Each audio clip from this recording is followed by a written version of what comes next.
I believe that where we're born into is purposeful, it's not random, and that our natural tendency in terms of finding ourselves is to differentiate from those who are around us, our family members, extended family, and so forth, finding our own niche. But in that process of individuating, we can also disown aspects of who we're meant to be because the people around us have those attributes as well. So as we move along in life, we can look back and think about aspects of ourselves that we may have rejected in the process of differentiating and reintegrate those qualities back into ourselves. It's particularly common if you grew up amongst siblings to try to stand out and be different than them. And in my own case, as an example, my sister was a cheerleader and very popular, and she was also interested in broadcast journalism. She didn't pursue that, but that was initial interest as she entered college. And I, in contrast, played tennis. I was one of 3 guys in my class who was really into art, take art class well and beyond the requirements, and National Honor Society. And I can look at the qualities that she had, and we seemed so different, but I can see now cheerleading as a metaphor. I like to cheerlead other people in my life to their success, towards their overcoming their challenges and so forth. And although I'm not drawn towards being particularly popular in that traditional sense, I think that rejecting that can also lead to rejecting feeling accepted or having my personality and thoughts and feelings accepted. And so reintegrating that quality can lead me towards feeling appreciated.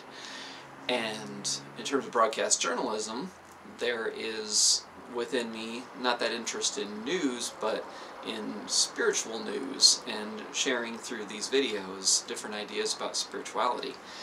And no matter what system you're raised within, even if you're raised in foster homes or a group home, whatever your environment is, it's still not random. You can look around at these different qualities and of the people that you were exposed to and learn about yourself through them.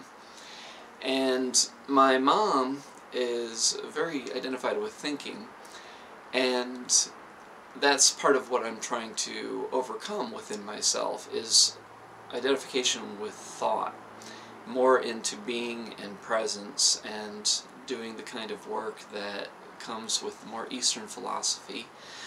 But she was also a teacher and then an administrator. Looking at teaching systems ended up being her focal point in her career. And I can look at that within myself and see that I'm interested in spiritual teaching systems. What are the different ways excuse me, what are the different ways in which spiritual concepts are shared and taught, and how do they all work together, and what's most effective? So even though she was into the public education system, there's a parallel with my interest in spiritual education. And my father was a mechanical engineer, and he was also studying systems, more like physical systems, and how things work together and how to design things. And that has been represented in my life in terms of developing marketing skills, seeing how things on the internet are interconnected, web design, how different websites fit together and can be promoted effectively, and those kinds of things. It's a linear, mechanistic quality to all that has been helpful for me in my career.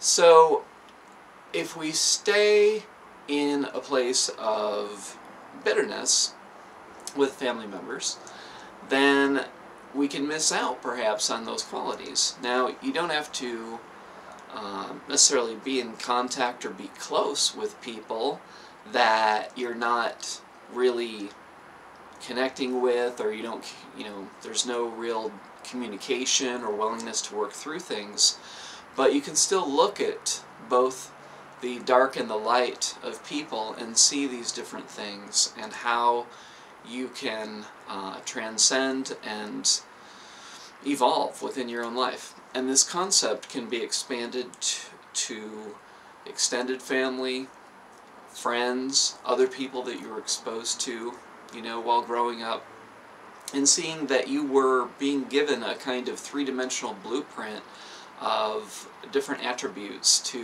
develop within yourself. And the people in your life that you may judge the most, you can look for truth behind those judgments in terms of truth about yourself, and shadow aspects of your personality, and how you might be upset with them because of qualities within yourself that you have not come to peace with. And it's as if we're given these multidimensional mirrors in the people that we are surrounded by. And when we get to the point in life where we really want to figure out who we are, I think that that is something that people on a path of personal growth and people who identify with being on a spiritual journey, that's the essence of it, is who am I really? Now that I've had all this socialization and I've been through all these different experiences in the world, what do I need to peel away, and what do I need to blossom forth out of me? And this is one technique, paying attention to the different close relationships throughout your past that you can use to figure that out and to become more of your true self.